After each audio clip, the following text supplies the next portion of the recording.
All right, Alan Lazaros, thank you so much for joining us here on the Coach Launch podcast today. Welcome. Thank you for having me. I really appreciate it because I remember in the beginning when I was trying to inspire, motivate, and educate people and no one cared. It was crickets. So I'm very grateful to be here. I appreciate it. Yeah, awesome.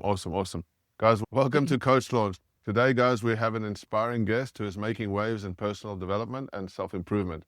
Alan Lazaros, founder and CEO of Next Level University. Alan has turned a nearly fatal experience and life-altering questions into stepping stones for success, both for himself and for countless others. By leading a global team and hosting a highly successful podcast, he reaches listeners worldwide with a heart-driven but no-nonsense approach to achieving both external success and inner fulfillment. Let's explore how Alan helps people maximize their potential and reach their full, unique, next-level experience. Awesome. Alan, thank you. So let's dive in. You've told me a few things prior to podcast, and I want to dive into a lot of that stuff because it's so interesting, so unique. Can you tell me first, you started in the corporate world. Tell me about that journey from your corporate job to the corporate role to where you are now. Like, what did that look like? Yeah. So as we mentioned before we hit record, I was talking to you a little bit about my background. I did the traditional American path for my age group. I'm a millennial born and raised in Massachusetts in the US.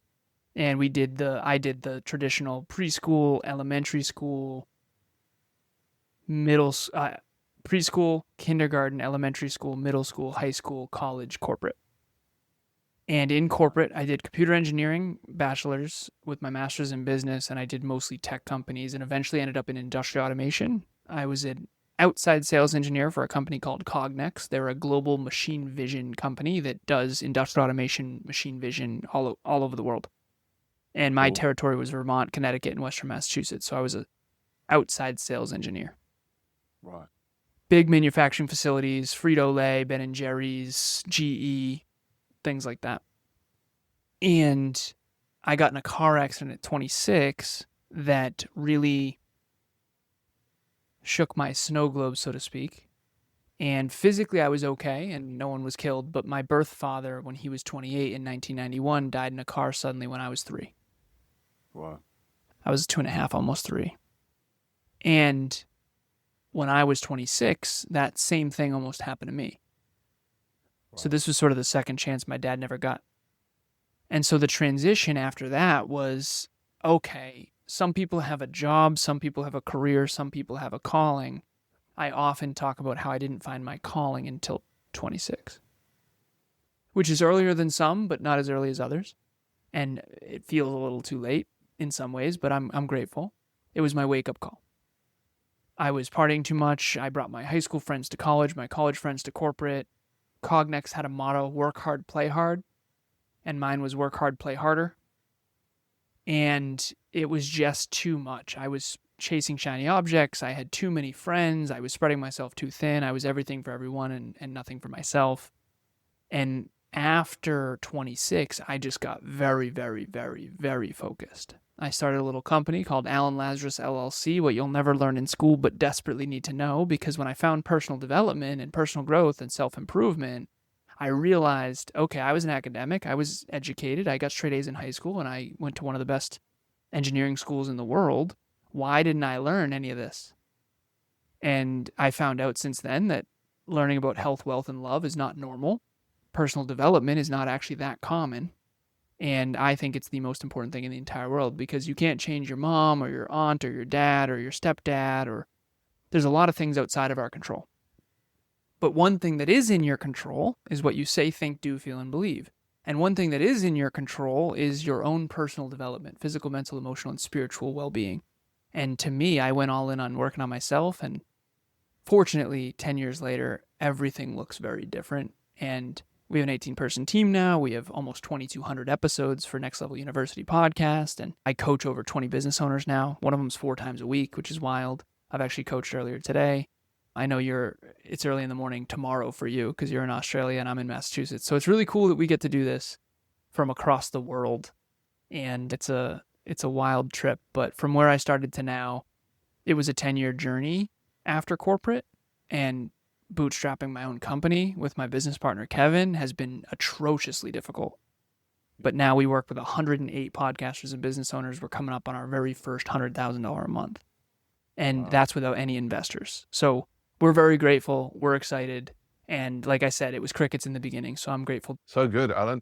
And tell me, I want to dive into a few things. What is an outside salesman? What does an outside salesman look like?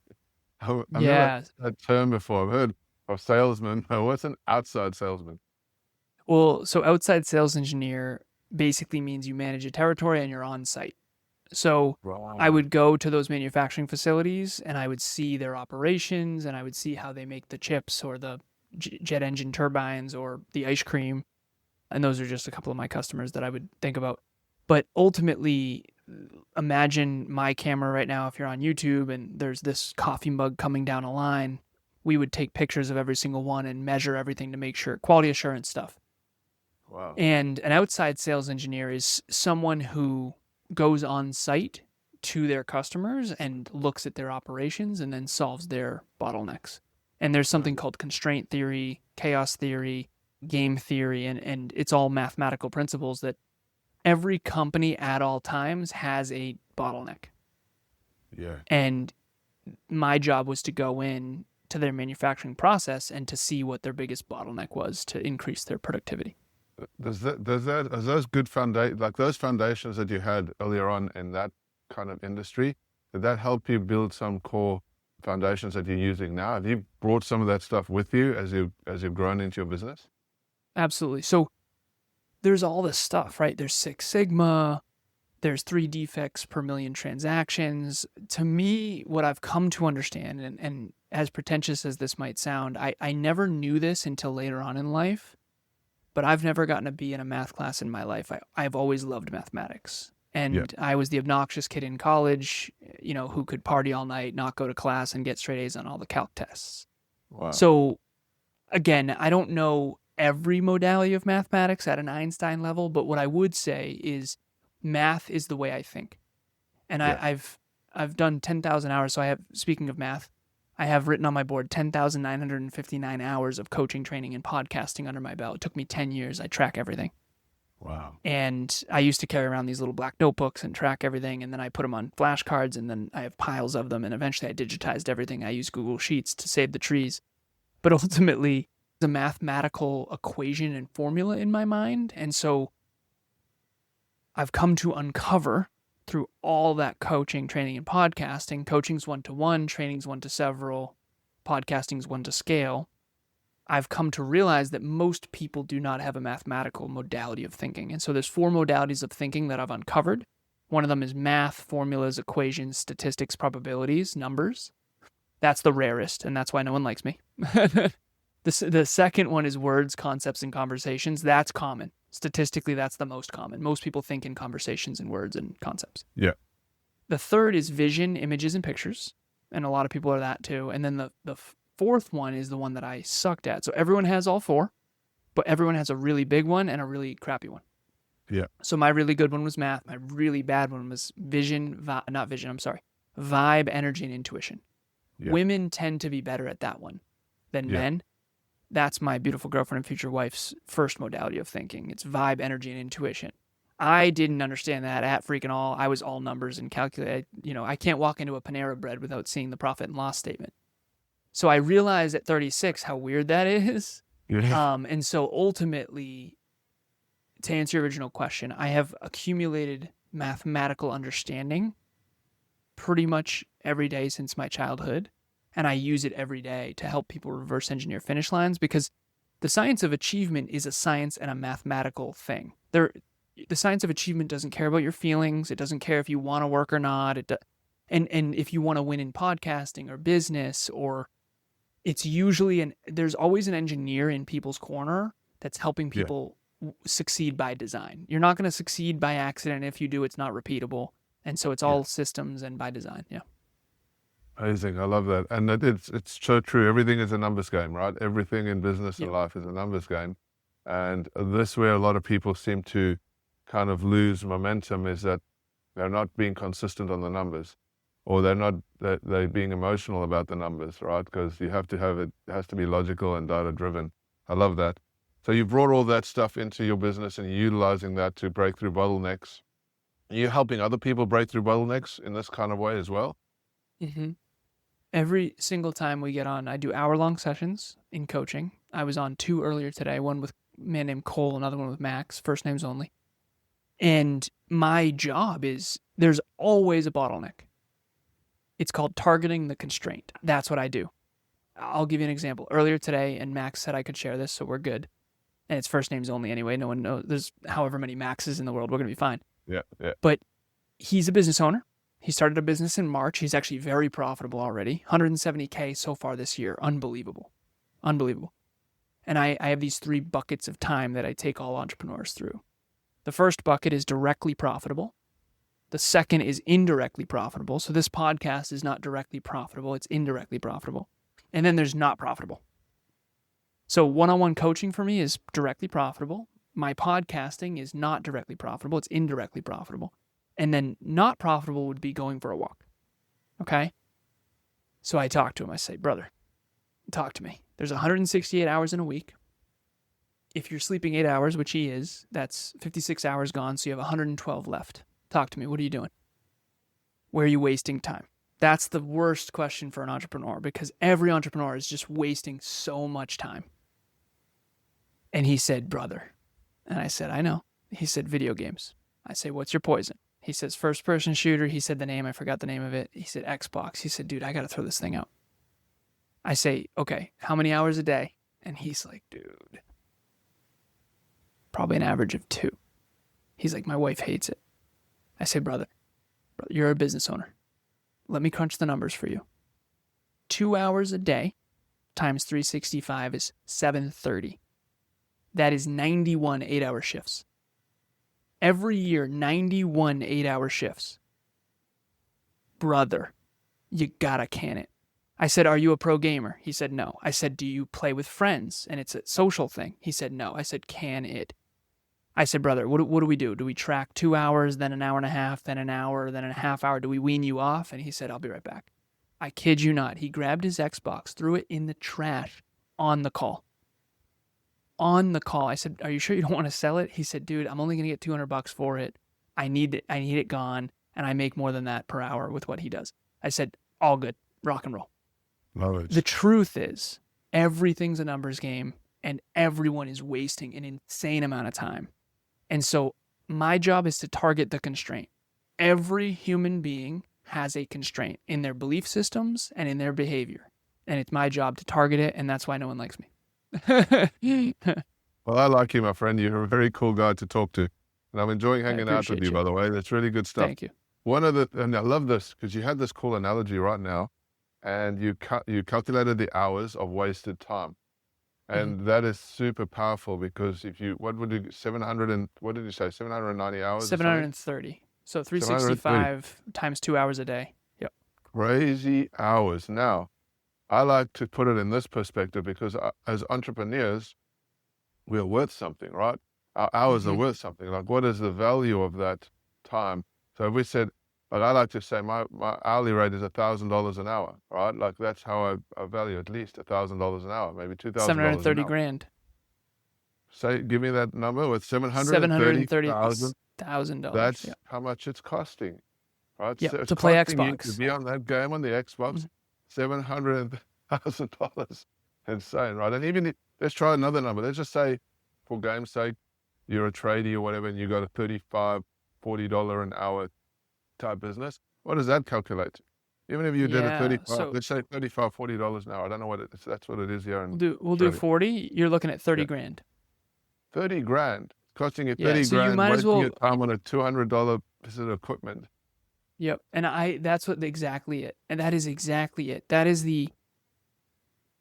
why I say the science of achievement does not care about your feelings. I said, if I came to your house and I burnt 30 grand right in front of you, maybe you would throw that Xbox out. I love Xbox. Of course, I was a semi-pro gamer back in the day. Halo 2, I was 20th in the world. I also want to play video games. People think I'm really disciplined, and I appreciate it. Thank you so much. The truth is, I'm more aware of the downside of lack of discipline. See, it's opportunity cost. If you don't have big goals, there's no opportunity cost. If you don't believe in yourself, this is the base problem of why more people don't succeed.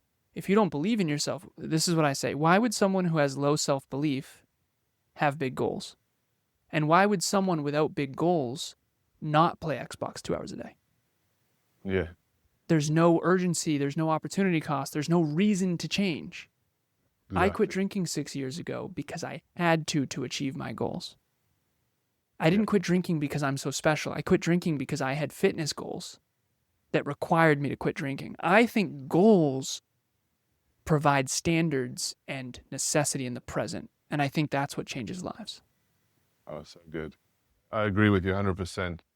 And so going into your journey, right? So you've got a lot going on and you've got a really deep understanding on personal development.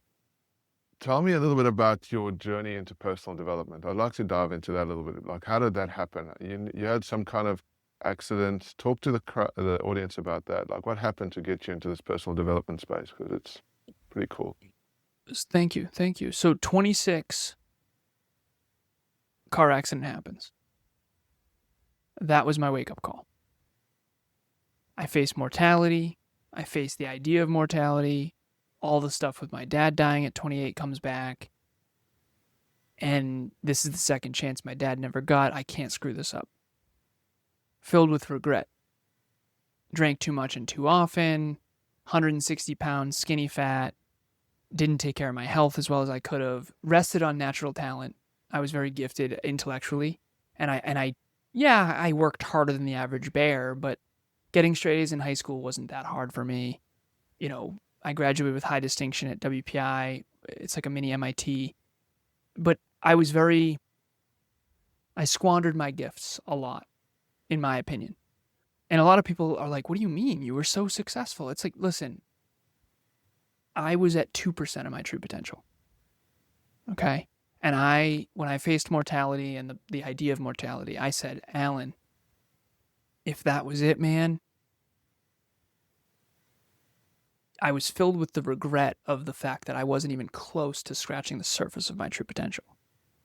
Wow. And now I want to be able to say I did all I could with all I had. And I could not say that before. And so now I can say that. And I haven't taken a day off in 10 years. That's a different conversation. But I do think everyone can get a little better each day. And so personal development, how I found it, I was filled with regret, and I actually found a book by someone from your neck of the woods, actually. Her name's Bronnie Ware. She wrote a book called... Hold up the book. Who's the book? Show us the book. I don't have it in front of me, but I do have... I have these flashcards. They're all tattered, and so I interviewed her. Her name's Bronnie Ware. She's from Australia. Yeah. Wow. I interviewed her 4 years later, actually, which I fanboyed pretty hard on that episode. But she wrote a book called The Top 5 Regrets of the Dying. Wow. She worked in hospice for 8 years. Her job was to take care of the terminally ill. And she noticed these same regrets. I wish. Yeah. And the number one regret of the dying, according to her book, is I wish I had lived a life true to myself and not what others expected of me. And that hit me like a ton of bricks. So, and then the third one was a big one, which is I wish I had the courage to express my true feelings. Wow. And so that book, it's not a coincidence. I get on a head-on collision in my car, my fault, and I almost die. Yeah, I almost die in a car accident. Again, I wasn't hurt, but it was not a fender bender. I mean, fortunately, I was in a 2004 Volkswagen Passat. Thank you, Volkswagen. Safest car ever. And so no one was permanently damaged and no one was killed, but we were definitely rattled. This was a pretty tough one. Yeah. And, 38 miles an hour getting in a head-on collision, it's not good. Not pretty. Not pretty. And I've seen pictures of my dad's car. I've seen pictures of my car. They don't look that different, right? So I'm very, very grateful to be here. But I was filled with all this regret from my past choices, existential crisis type stuff. And then I find this book, The Top 5 Regrets of the Dying. And that just shifts my thinking completely. And I call it reverse engineering regret. I think regret is your highest self saying, Alan. Well, take a minute there. I want to dive into that. Say that again. Reverse engineering. Regret. Regret. Yeah, reverse engineering regret. Yeah. What are the things that you're going to regret 10 years from now? That's reverse engineering regret. In 10 years from now, we are all going to arrive. The question is where? Are you going to arrive somewhere well designed? And this is where I get so, I guess frustrated is the right word. I'm an engineer, so I think in mathematics. People say it's about the journey, but what they don't realize is the destination you choose in advance dictates the journey. So powerful. Love it. I drove across the country in my early 20s from Boston to Los Angeles. I lived in LA for 3 months before I hated it and left. But that's a very different journey than driving 30 minutes south. Wow. And I think that if you don't have goals and dreams, you're not going to take a magnificent journey. And there's that quote, not all those who wander are lost. Some of them are. Some of them are. The people who are wandering around aimlessly are romanticizing it because they're unfulfilled, but they don't know what to do about it. They're stumbling from person to place to thing to idea, and they have no direction. And they're romanticizing it because they're so insecure about it. And I've been there for a time as well. And it's very nihilistic. It's hopeless. It feels helpless. It's not a good place to be. And so to me, when you look at the research, only 3% of people, based on my research in 2024, we did a live event on this, have clear written goals. And as an engineer, numbers guy, when I read that, I was like, no way. 3%? When I was a little kid, I was on Bungie.net, looking up my Halo ranking. I've always had goals. And so now I know I'm the weirdo. But for people out there that don't have goals, you don't understand what that's doing to you. Yeah. Goals create necessity to grow. Meaningful goals, climbing meaningful mountains, is what the purpose of life is. Otherwise, we lose it. You can think of any really overly abundant society that doesn't have goals and necessity, and it's actually unfulfilling. If you look at the movie or the book, The Hunger Games, you just too much abundance, and you kind of lose your grips on reality. And to me, I think we all want an easy life, but yet that's actually never fulfilling. A meaningful life is a byproduct of meaningful pursuits, and that's usually out of necessity. And that's why, a lot of people in the military, they get depressed when they leave because they had great standards in the military. And I think if you don't believe in yourself, you won't have goals. If you don't have goals, you won't have standards. If you don't have standards, you're not going to love yourself, and you're going to pretend you do. And it's very dangerous. So good. And I just want to dive into that a little bit. So you've taken people from a journey of belief to goals. Is there you have a system or a methodology that you help people with in helping them achieve this? Because the stuff you're talking about is super powerful and very important. I get to deal with a lot of my clients as well who have not really clarified their goals, and the importance of it is so critical.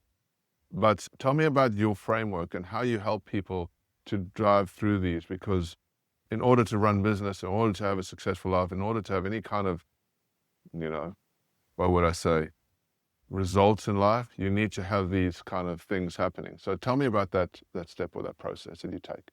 We call it dreamlining.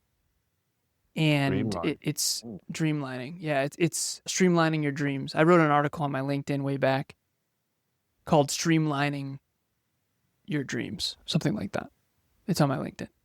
And we have something called the Dreamliner, actually. And I'm not selling it. I'm just showing you. It's a journal that we use every day. And, it's achieve your dreams 90 days at a time. But it's a process. And so this is the process I take all my clients through. Yeah. So reverse engineer from the very top. So the top of the mountain is dreams. That's 10 plus years out. This is your true north statement. This is the compass. So for me, I used to be too much of a coward to share this, but to build the most positively impactful personal development company in history. Okay, it's pie in the sky, way out there, decades plus. Okay, and that's the mission, so to speak. Yeah. Okay. Then you break it down to goals. Goals for the ones I use are quarterly, 90 days at a time. So I have 3 Q3 goals. So we're in Q3 right now of 2025. There's 69 days left, and it's game time, baby. And there's two types of goals. You can have process goals or results goals. So I have 10 pounds in 10 weeks. That's a results goal. A process goal is number of coaching sessions, trainings, and podcasts. That's a process versus a result. It's a whole thing. But dreams and goals, then I have priorities. 1 is too few, 5 is too many. That's my sort of playful saying. Yeah. I have something called a P3 target. It's written on a whiteboard right over here. And all my clients, all my team, we all do this. P1 for me is coaching. P2 is training. P3 is podcasting. Coaching's 1-to-1, training's 1-to-several, podcasting's 1-to-scale. And so my top 3 priorities and the idea P3 target is stay on target, stay on target, stay on target. Okay. Dreams, goals, priorities. Then it's metrics. Each one of those has a metric that I track. So I track the number of coaching sessions, the number of trainings I give, and the number of podcasts. Okay, and 10,959, that's my current total. Wow. Then, so dreams, goals, priorities, metrics, then there's habits. Habits are daily. You brush your teeth every day, that kind of thing. So everyone on my team and every one of my clients tracks metrics and habits. Okay, and if you've never habit tracked, I know it sounds nuts. Once you do it long enough, it seems nuts not to. You could never go back to winging it when you've dialed in. It's unbelievable. I have people who were like, Alan, absolutely not, and now they swear by it. Yeah. It's unbelievable. And I'm hoping to have the most people tracking habits out of anyone, although I think James Clear and Darren Hardy might be ahead of me. Brendan Burchard definitely is for sure. But anyways, that's kind of a sneaky little goal of mine, of have more people tracking habits than anyone in history, because I think it's the most important. People always ask me, what's the most important habit? Habit tracking. Yeah. It's a meta habit. So important. So how would you go about explain how you go about habit tracking if that was a big mission of yours? Like what would it look like for any entrepreneur to habit track in a day? Love it. Okay, so I used to have these little black notebooks. They're over here in the corner, and I have like 10 of them. I used to have a mechanical pencil, like a nerdy engineer, and I used to just check off habits and then erase the check mark every day. So you I had eventually had flashcards. You had a list of things that you do? Yep. Okay, yeah, right. So morning, afternoon, evening. Yep. So morning, afternoon, evening. I have, start out with 3 in the morning, 3 in the afternoon, 3 in the evening, and make sure they're the most important things. Right. The idea is... These are habits that you're doing as like brushing your teeth is, you wouldn't put that on your list, right? Well, the only way I would have a client put that on their list is if they're struggling to do it. Right. If it's automatic, you don't need to track it. Gotcha. Like if you spent your whole life... doing, right, yes. Gotcha. So it's the things that you're not doing... Right. Yep. That you should be doing. I always say this. What's the one thing you know that you should be doing that you're not doing? Boom, put that on there. And then here's the other one. What's the thing that you should not be doing that you are doing? Ooh. And put not doing that on your tracker. So good. That's awesome. Like video game, right? Exactly. Exactly. So that's actually how that came up. We were on his tracker, and I use Google Sheets. It's free. It's on the cloud. Yeah. It's shareable. It's awesome. Yeah. You can create dashboards. We have group coaching, dashboards. Everyone can see everyone's. Public accountability. It's unbelievable. And you ever see someone with a Fitbit that's like walking around the living room? And it's because they are trying to get their steps in because they have a challenge with a group of people. Social accountability. It's tremendous with Google Sheets. So in group coaching, everyone can see each other's habits and see. No one wants to let the team down. So and I have the same thing on my company as a dashboard where everyone can see everybody's trackers. Super powerful. Right. So, yeah, it's been. I mean, I can't imagine how I would run the company without it now. It's weird because it's virtual. We don't have a headquarters. I have people on my team I've never even met in person. Right. And that's the future 21st century. So exactly. Okay. So dreams, goals, priorities, metrics, habits, and then skills. So for me, I'll use me as an example. Coaching, training, podcasting. What's the one, I call it MIS, most important skill, that all of those would benefit from me getting better at? You probably could come up with it because you're also in a similar boat. It's what I'm doing right now. Effective communication. So I have something called the 25 impact points of effective communication that I created. Tonality, volume, compelling storytelling, historical data. Communication is unreasonably difficult to get good at. It's crazy how hard it is to get good at communication. Steve Jobs was probably the best. And I study him. I've studied him since I was a kid. Yeah. Half of what I have up in my mind, it's so hard to communicate.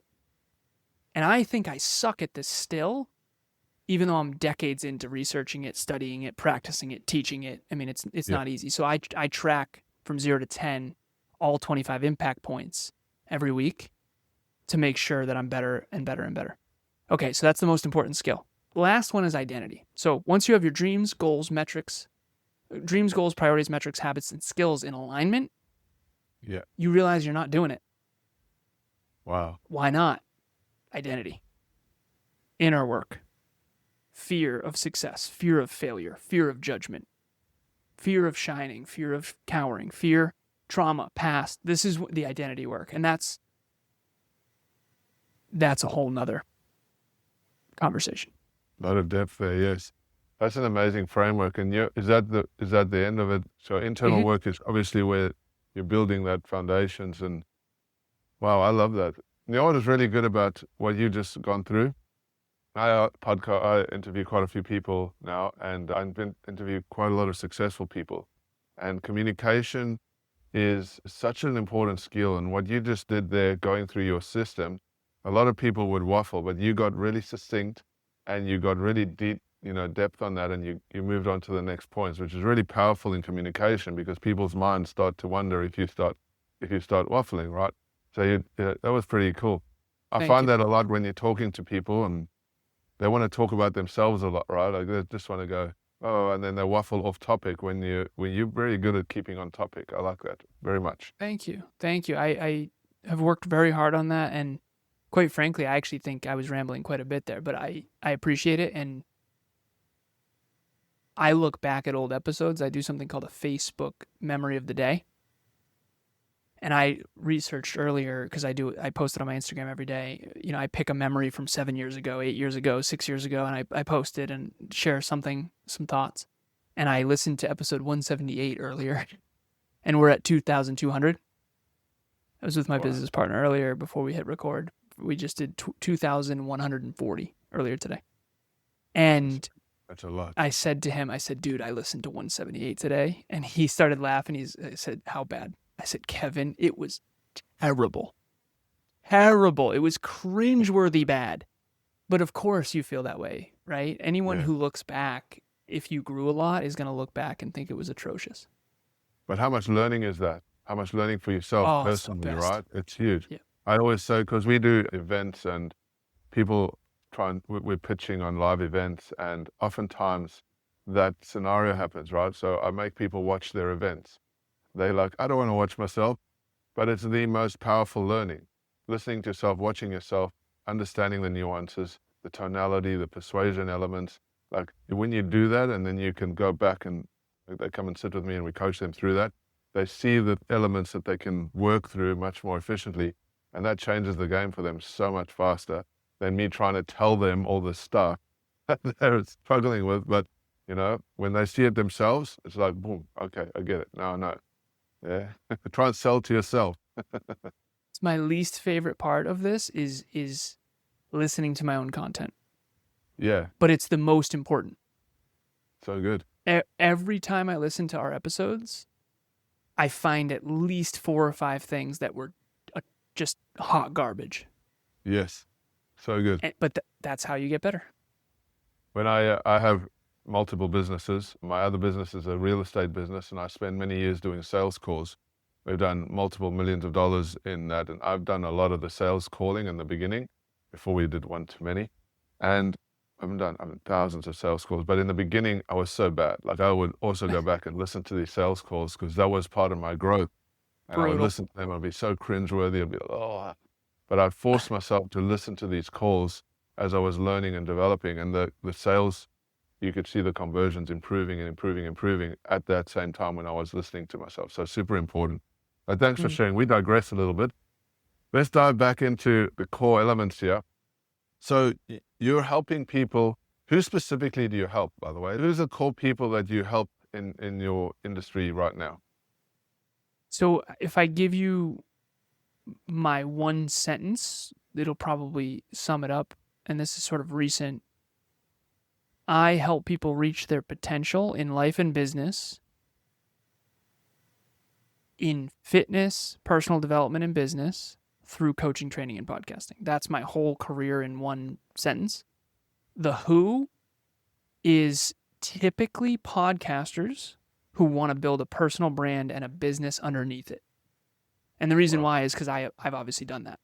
So Cool. I've earned my stripes in that space. I've bootstrapped my way with Kev through just every mistake you can imagine.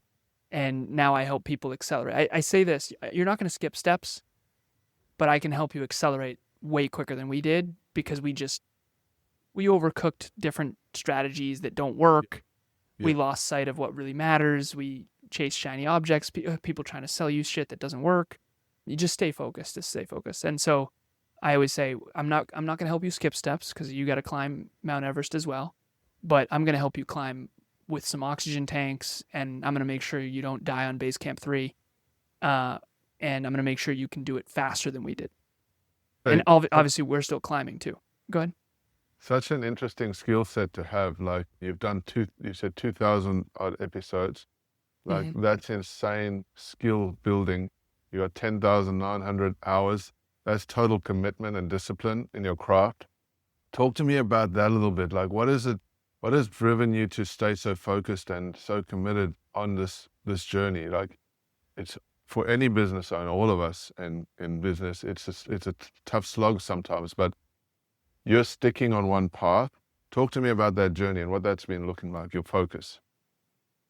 I interviewed someone last week on Business Growth University. His name's Coach Michael Burt. And he has a concept called long obedience in the same direction. And he talks about Tiger Woods being on a golf course when he was really young. He talks about Mozart playing music at 2. And regardless of those names, if they resonate or not, I don't care. What I do care about is the principle. And I think some of it just comes down to this fundamental understanding I had when I was a kid, which is when I was playing Halo 1 and Halo 2. Did you ever play Xbox back in the day? Yeah. Do you remember Halo, the game Halo, the first-person shooter? Yeah, okay. And again, I was just a kid, but I understood from a very young age that I wanted to be the best in the world. I ended up on Bungie.net at 20th in the world. And then I got a girlfriend and went to college. Huge mistake. I'm kidding. But I was one of the best Halo players on planet Earth. And honestly, the reason why is I was just obsessed. I just put in more hours than everyone else. And I just was obsessed with the game. And I think in some ways it was because my mom and stepdad didn't get along and my childhood was tough. And that was my escape in some ways. But I've always really loved the process of mastery. And this is the mastery formula that I run: prep, rep, reflect, perfect. So I prepare for this interview like we did. Before we hit record, we both prepared. And then we do the rep, we do the interview. And then we're going to reflect on it and watch it back. And then realize how much we suck. I'm kidding. And then we're going to perfect, which is improve. Prep, rep, reflect, perfect. Prep, rep, reflect, perfect. Prep, rep, reflect, perfect. And if you can do that consistently for years, decades, you will be so good. This is the fundamental understanding. People think success is about success, and it's not. Success is the inevitable byproduct of getting unreasonably good at something that is valued. So, for example, if you take away singing, guitar, and dancing from Taylor Swift is no longer Taylor Swift. If you take away financial investing from Warren Buffett, you would never know his name. If you took away public speaking from Tony Robbins, you would never know his name. See, some speakers write books and some writers speak. You gotta understand the reverse engineering process. I can size everyone's career up to 3 things. Every time I meet someone, I can usually size up their success to like 3 things. So for Taylor Swift, it's singing, dancing, and guitar. That is it. She's actually probably not that good at much else, to be honest. Yeah. And that's okay. She doesn't have to be, right? And Tony Robbins is really good at communication. He's really good at speaking, and he's unreasonable at influence. Mm-hmm. And so you study these careers, and if you study enough careers, Leonardo DiCaprio, he's good at acting. That's it. The dude's not great at much else. I'm not trying to be mean. I don't know him. I'm not friends with him or anything. But the point is you don't actually have to be that good at that many things. You have to be ridiculously, unreasonably, stupidly good at one thing that the world deeply values, and then you have to get other people around you who can complement that skill set. So good. I love that. I was reading a book just recently about become so good that they just can't ignore you. Super good book about the balance between passion and skills. And the idea of the book was that most people are getting drawn down this idea of we got to follow our passion. Like passion builds business, passion does everything. And you've just highlighted a very important fact, and that this was in the book, is that the skills are the thing that really create the drive, right? You become so good at the one thing, and then the passion gets wrapped around that. Like for instance, you became so good at Halo, and then you were driven by this passion of it because you were like number one, and so it kept you moving, right? Mm-hmm. Like a craftsman becomes so good at their craft because they keep practicing. That craft of them getting good or better than other people then motivates them, and it becomes the passion. That's how I think that's one of the biggest things that's helped me in my business, is that I built everything around skills. Exactly what you just said. You become so good at the thing, this one thing, and everything wraps around that. And I'm pretty sure that it's been like that for you with your podcast, right? You become so good at it now that it's like, I've got some 2,000 things. You've got all these things you can talk about. It's motivational that you wouldn't stop now, right? You're going to keep going, and you're building on this platform, which is so incredible. I love that context. You made such good points there. Thank you. And that well said, by the way. I've never actually heard it phrased like that, but that's a good point. And that's why I say to my clients, do not design your future on a weakness. I'm all for mitigating weaknesses. I was an engineer, not good at relationships at all. I get it. Right? I was the kid in high school. Do I look fat in this? Yes, at level 6 out of 10. Like, you can't go there. Yeah. Everything was numbers for me. So I hurt people's feelings I didn't even mean to. Yeah. But I can't go all in on a weakness. No. You got to go all in on a strength. So what's the one thing that you're top 1% on? Okay, I'll give you an example. I was in the gym the other day, and I am a tall, 6'2", lanky, skinny guy. And I've worked really hard to be this size, really hard. There's a dude, and I've been lifting for 10 years, and I'm talking frequency, intensity, density, duration, sleep, hydration, nutrition, training, mobility, breathwork, supplementation. I'm talking dialed in. I'm 1,124 days in a row today. Me and my girlfriend. Good. Okay. Yeah. Not of weight training, but of exercise. We do weight training every other day. Yeah. And this dude walks in, shoes not tied, looking disheveled. I've got my belt. I've got my gloves. I'm dialed in, hat down. Let's rock and roll. The dude is warming up with my max. He's bench pressing, incline bench press, 285 for 12. I don't think I could even do that once. Yeah. The dude's a freak. We're not playing the same game. And here's the truth, and no one says this, but you got to say it. I would love to see him and I do a math test together. Yeah. It wouldn't be close. We're not playing the same game. I researched this, and I know people are going to hate this, but it is what it is. There are 500 breeds of dog.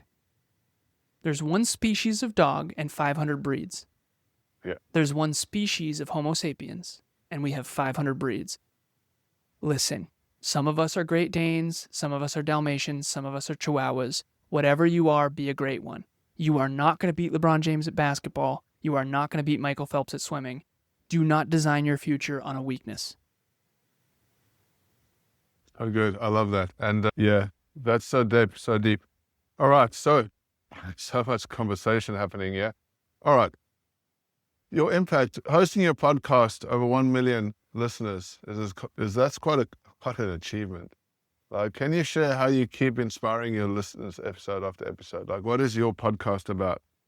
It's Thank you for that. I appreciate it. It's actually, we say 1 million listens, $1 million. Somehow we cross those on the same day, which mathematically makes 0 sense to me. Wow. It's wild. Yeah, the chances of that Dollar a are podcast. still, yeah, right? But it's 1.6 now. I track every day. Between the 4 podcasts that we have, it's 1.6 million listens. Wow. 180 countries. The reason why that worked is because we have so much content on the internet. We per episode, it's not that much. But we have so many episodes. And so how do we keep our listeners motivated? We have a habit show. You brush your teeth every day, you can get 1% better every day. So it's 1% self-improvement, health, wealth, life, and love in your pocket from anywhere on the planet, completely free. We do an episode every day. So we have very loyal listeners. Very loyal. An episode every day. Every day. How long are those episodes? So our average episode length is 25 minutes. Wow. Yeah. Some of them are upwards of an hour. Some of them are the shortest we do is 15 minutes when Kevin and I are like running late or we have to get to a meeting or something. Yeah. But yeah, we Consistency. We've recorded 3 today. Wow. That's insane. And that's the kind of commitment and dedication to really get good at a craft. That's what you got to put into it, right? That's what you got to set your tone at, set your day at, set your habits at. Like, I love that. There's discipline in there. There's focus. There's commitment. There's consistency. You're always doing the same thing. There's no way that you're not going to get better at it. And there's no way that you're not going to draw a bigger crowd because your growth and you're exponentially putting out stuff out there. And I see a lot of coaches. We work with a lot of coaches who have these dreams. They want to do the thing. And then they start doing the thing. They start whatever they're going to do, podcasting, or they're doing a YouTube, or they're doing emails, whatever it is. And then a couple of months down the track, they realize, oh, it actually takes work to do this thing. You've got to put effort into it. You got to actually get out of bed every day and constantly be thinking about the thing.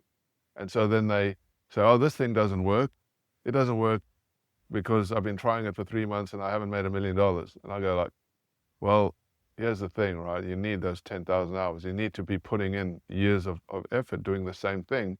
And you're a perfect example of that. You know, my sales calls would never have improved. I would have never made $30 million if I didn't spend the energy on doing the phone calls, right? Listening, learning every single day, relentlessly, until we got so good. Eventually I got tired of sales calls. Now we do one-to-many, but that's a whole different story. But it's here's the thing, growth. The one-to-many wouldn't have worked. And that's the point, unless people want to skip right to the end of the movie. Yeah. They want to go from victim to villain to hero to guide like that. Yeah. The hero's journey is a journey. Yes, you have to set high goals, and yes, the destination you choose in advance matters, but there is no jumping to the top of any mountain. There is not. And unless you have generational wealth, and even then, you're not going to be very skilled. I am with you, and I think you're good at one-to-many sales, but that's because you have thousands of hours of one-on-one sales.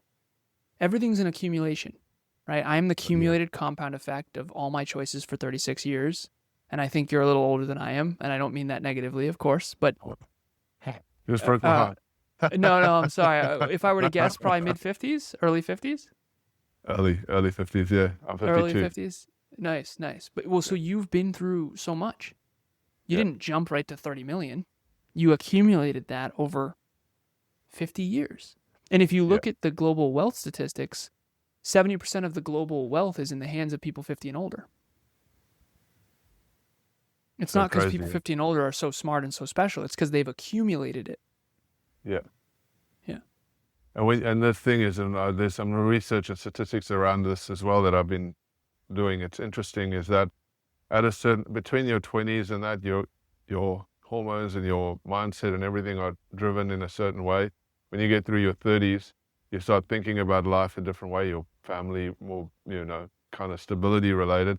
Then when you go to 40s, you start realizing that you need to start doing things. And then when you get into your 50s, what happens, and it's oftentimes like most millionaires are created in that 50, from 50 onwards, right? Yep. Mostly. And it's a shift in your mindset and the commitment and the dedication. And then you've got like family responsibilities and all these kind of things. And also at that age, you've got your kids that have kind of moved out. And so you're kind of more focused on Nice. growth. I looked this up earlier with a client, I kid you not, ChatGPT. The average, so there's 58 million millionaires on planet Earth. 8 billion human beings, 5.65 billion online. The average age of a millionaire, 57. Wow. 57. That's so crazy. Yeah. Very good statistics. There you go. Not that it can't, I mean, we've got younger millionaires as well. You can be a millionaire at any age. Course. You can be successful at any age. It's about setting your mindset right. Like, and you talked about this earlier on, and I like that. If we take a step back into your early days, right? And I think many people could relate. Too much drinking, too much socializing, too much of the things that we are passionate people, but we put or invest our obsessions into the wrong things. So if you're an obsessed person, because entrepreneurs are obsessed, right? We're obsessed people. You have to be obsessed to be successful. Obsession is one of the key metrics or ingredients, I think. But you had a shift, right? You changed your obsession from, say, gaming or from drinking, partying, all that kind of stuff, which I've done the same, to obsessing on making wealth, growing your business, being successful, impacting the world, making a life better for other people. Like, it's a big shift, and you've done it at a younger age, and that's amazing, right? It can be done. Anybody can do it. It's just shifting the switch. But let's go back to you for a second. You've gone through so much in your journey. You had this big life-altering thing happening with an accident, like having a car accident. It can shock the hell out of you, right? Like, it's a moment. That going back to that, right, and building on all the resilience that you've had over this last, how many years? 10 years, you said, decade. Like, what does resilience mean for you? Resilience, grit, resilience, perseverance. These words. Okay, so I'll tell a story you can talk that about some of the lessons learned in this stuff as well. Well, I think that you mentioned some really cool stuff there about obsession and that being a requirement. So many people see obsession as a bad word. Obsession isn't good or bad. It's what you're obsessed with that's good or bad. It's either constructive or destructive. Being obsessed with health and fitness is constructive. So you mentioned resilience, grit, perseverance come up for me. And this is one of the things that I think is, I don't know if controversial is the right word. I think the world is I'm going to oversimplify. 2 buckets of people. 2 camps. And I didn't know this until probably my 30s. I intuitively did, but I didn't have it up here. One camp is you are born into abundance and things are pretty good. You got food on the table. You got a pretty decent family dynamic. You know, both parents are there for the holidays. You know, you celebrate your birthday and things are pretty good. I had an ex-girlfriend who grew up in quite a bit of abundance. Her father inherited a lot of money in the 90s. She, her first car was a Range Rover type of thing, right? And then, and that camp unintentionally, consequentially creates a mindset. And the mindset is life is supposed to be great. So when it's not, you think something's wrong with you or something's wrong with the world. When in reality, that's not true. Life is supposed to be atrociously bad. And when it's good, you just need to count your blessings. That's true. If you look at human history, that is the norm, actually. But most people don't study history. And so I was born in the other camp. The other camp is dad dies at 2, stepfather leaves at 14, lose 3 families by the time I'm 14, mom and stepdad didn't get along, and that's a polite way to put it on a public medium. And it wasn't all bad, but it was pretty freaking terrible, to be completely honest. So for me, there was no life is supposed to be good. That was ripped from me from the get. Now, I was still born in a free country. I was still born in the wealthiest nation. If you look up the economy, the U.S. is by far the largest GDP. It's not even close, to be honest, but no one apparently knows statistics. And again, I'm not trying to be pretentious. And I don't say that because I'm for that. I'm just saying that's the mathematical truth. So I had some advantages. I was intellectually intelligent. I was born in a country that believes in investing in education. I got financial aid and scholarships. I'm very grateful. And I was born in a country with 5,200 colleges. Okay, I'm very grateful. That said, everything else felt really challenging. Loss, death, just lots of adversity, mom and stepdad type of stuff. So for me, I think my deep unconscious belief was life is supposed to suck, and when it doesn't, just be grateful. And I think, and this is something that I've learned in my 30s, the first camp is dangerous because you're going to learn over time that life actually isn't great. It's actually pretty terrible. And that's actually normal, despite what you see on Instagram. Whereas this other camp, it's all gravy, baby. When you wake up in the morning and life is hard, you don't think anything's wrong. You just go, okay, what can I do about it? And so you go into the future and you design a vision and you have self-efficacy and self-esteem and self-respect. And you say, okay, life is tough, but that's normal. So what are we going to do about it? Because there's nothing else that you can do. Learned helplessness, particularly in my country. We've had so much abundance that learned helplessness is mind-blowing. And the obesity crisis and all that kind of stuff. And I'm not trying to be unempathetic. I'm not trying to be mean. But at the end of the day, like if you can't focus for 3 hours a day, you need to look in the mirror and go, what in the hell? Like my grandfather worked 6 days a week, every week, his entire life for minimal reward. If you can't focus for 3 hours a day because you're busy on Instagram, you're not going to be successful. And that's okay. You're not supposed to be successful. And you're competing with people who are willing to do 10 times the work for 1/10 of the money, and you are screwed. Trust me, I'm a business owner. I see these people, and it's very hard for me because they were born into abundance that they didn't create, and they don't have the mindset to be successful. And they think something's wrong with the world or something's wrong with them, when in reality, there's something wrong with your mindset. So good. Yeah, I love that. And there's in the context of the grand scheme of things, we are in both camps, and you said it's mindset, right? Because in the one camp, if we use that analogy, there is people that get fixated on that. They think that normal is okay, and they continue living in that normal instead of trying to step up out of that struggles, right? And the other side of the camp, people that have stuff and growing, they still need to work on, like it's a core fundamental. We need to work on our mindset to be able to do anything in life. And if you're born in either camp, right, and you want to be successful, there's going to be limits in both of them, right? There's going to be limiting factors. It's just understanding. I think maybe the context of that is understanding who you are in that place and what limits you might have so that you can break through those limits and be successful in life. I don't know if I'm talking out of context there, but that's maybe how I see it from that perspective. If you don't mind me sharing, I appreciate this conversation so much. I think it's so important. I'm really grateful to be here.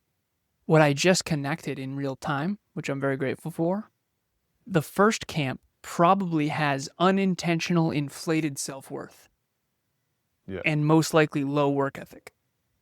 Yeah. The camp that you and I came from, intuitively I can tell. You came from tough, I can tell. Yeah. Low self-worth, high work ethic. Yeah. And now as you've gotten older, you've learned how to lean into your self-worth. So one of them's a striver, never arrive, and the other one's an arriver, never strived. And neither one is a long-term winning strategy. Yeah. You need to kind of find the middle ground, right, for both sides of the mind. So good. So looking back, what advice would you give somebody going through periods of doubt, struggling with their business, trying to get set up, trying to get going? Like, what would be some of the key foundational kind of things. Like, let's give an example, right? I want to get into business, or no, let's take it from another level. I've started running a business, and it's tough out there, right? I can't find who I'm serving, who I'm connecting with, who the hell's going to buy my stuff, who am I going to do business with? I've been trying to do this thing for a while. I've tried this affiliate marketing thing. I've tried this other thing, and I've been doing all these things, but it's just not working out for me. Like, what can I do to find my purpose, to find my real groove in life? The first thing that came up is low expenses are a superpower. I went from $180,000 US per year, global top 1% earner, not in the US earner, but global. And I think the US is like 450 or something crazy. And I was 23 years old, and I had $150,000 in a Vanguard account. I paid off 84 grand worth of debt in a single year. And when I quit corporate at 26, I had a big nest egg, but I went back to living with my mother. And then I moved in with my girlfriend Courtney at the time. We lived on a lake, but my rent was $500. We didn't have a mortgage. I bought a 2004 Volkswagen Passat. I was so broke in high school and college when my stepdad left that I was like, I don't need much. Not needing much in terms of lifestyle is a superpower in the beginning. Now I drive a Tesla. We've got a beautiful home. Like, our expenses are way higher now. And in the beginning, there's no way I could have pulled that off. I would have had to go and get another job. So for someone out there struggling, you gotta be willing to eat the humble pie. And I'm telling you, I went from really successful and respected as a computer engineer with an MBA working in tech to an absolute loser podcaster, bodybuilder, fitness coach. I mean, I got made fun of. It was terrible. I'm telling you, it was like downright mean, some of my friends. Oh, you're a podcaster now? You're a bodybuilder now? Well, coming up on my first 100K month, they're not saying that anymore. And the truth of the matter is, I don't need them to believe in me now. I needed them to believe in me back then. By the time other people believe in you, you don't need them to. Because people have to see it to believe it. But if you have to see it to believe it and you're an entrepreneur, you'll never see it because you have to believe it way before you see it. And you have to keep your expenses low.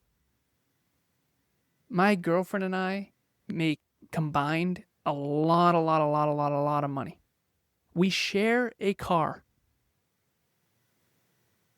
No dude would ever be caught on a public medium saying he shares a car with his girlfriend and future wife. We literally, it cuts the payment in half, and it cuts the insurance in half, and it cuts the electric in half because it's a Tesla, it's an electric car. Listen, I don't have to do that. I could go buy a car tomorrow in cash. Not doing it. When you're winning, stay humble. Remember the hard times. When you're losing, stay optimistic. Stay hopeful. And it's the opposite of what most people do. So we had our biggest payday this month. And I texted Kev and I said, congratulations, strong work. Don't lose focus. We celebrated for 30 seconds. Because in the past, we lost our minds. We were growing 119% year over year. And we were like, what color? What should we? Yeah, run it, do it, buy it. Dumb. 2023, 18%. 2024, 11%. Oh. We still have all these expenses. So you got to keep low expenses. You got to. And every time I've ever broken that rule, I always regretted it. Always regretted it. Credit cards are dumb.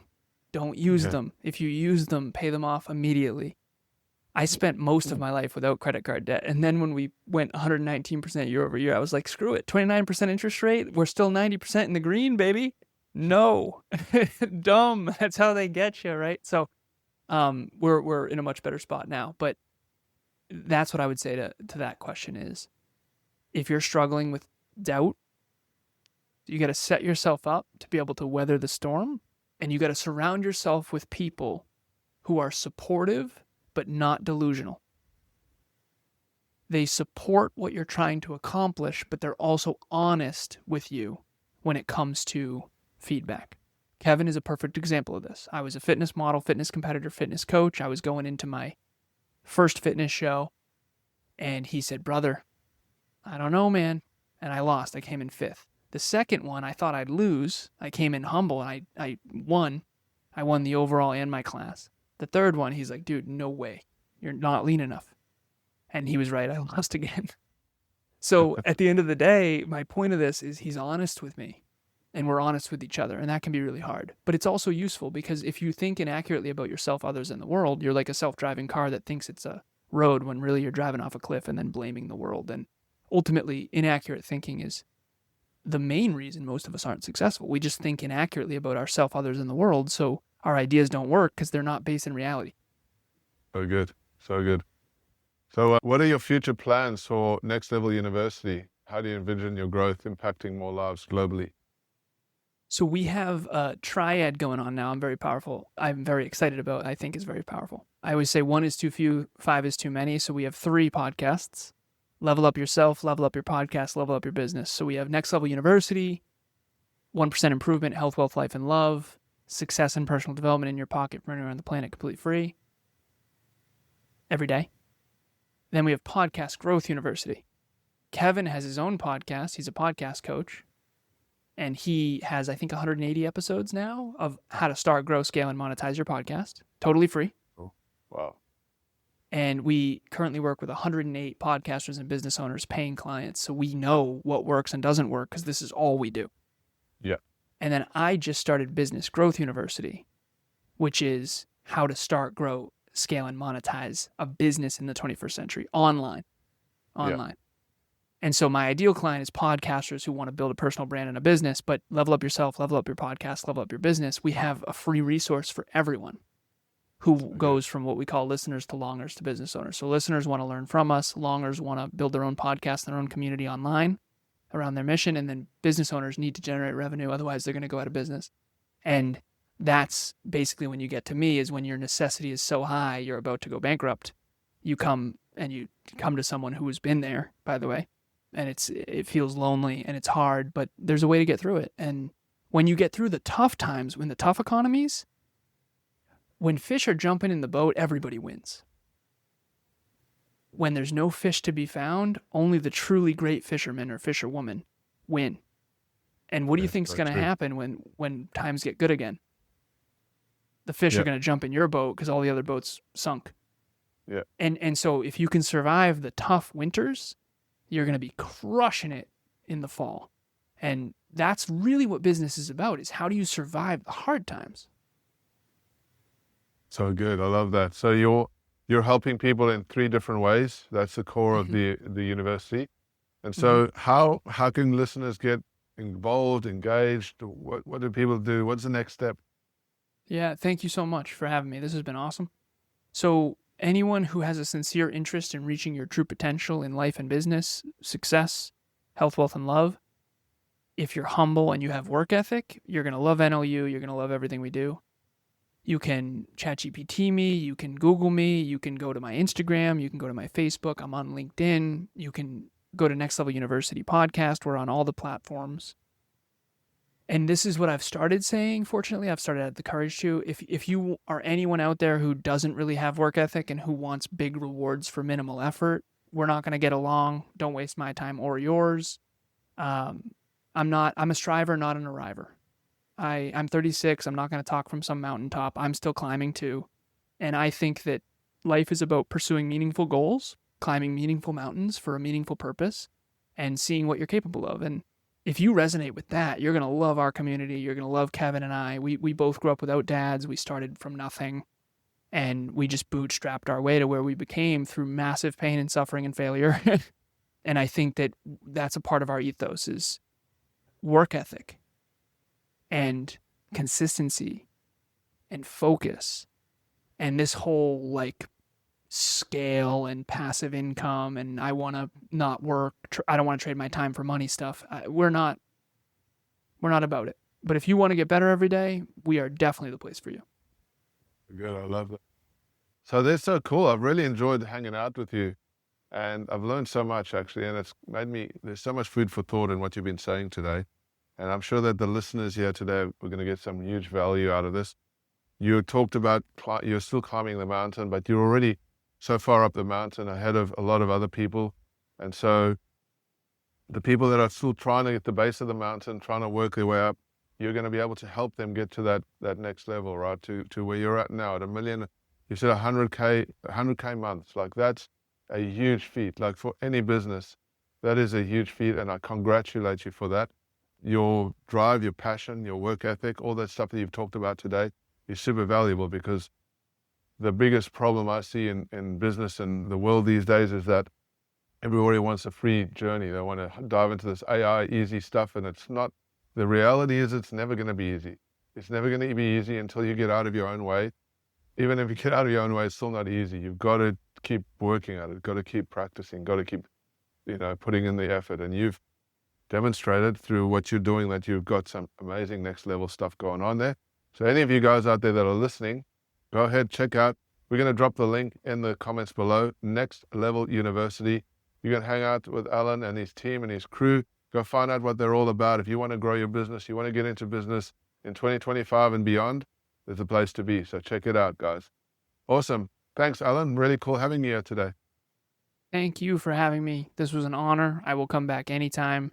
And thank you for spreading this stuff into the world, because I do think it's becoming less and less frequent that you hear people say life isn't going to get easier, you're just going to get better. I think success makes life harder, actually, because now you have more responsibility. But as long as you get better, success you have to earn every day, and the rent is due every day. So thank you for doing what you do. Thank you for having me. It's an honor. I appreciate it. Now, you talked about you wanted more people to do habit tracking. I'm assuming you have some kind of habit tracking worksheet or something that people could download. Do you have something like that we could give to people? They can email me. Absolutely. What I can do is create one for them and then put their email on it in Google Sheets. It's totally free. Yeah, absolutely. My email is alan@nextleveluniverse.com. So nextleveluniverse.com. The podcast is Next Level University. The person who has nextleveluniversity.com, we were not a fan of, and they were charging way too much. So we said nextleveluniverse.com, spelled just like it sounds. Excellent. That is so cool. Thanks, guys. And thank you, Alan, so much for being here. Thank you.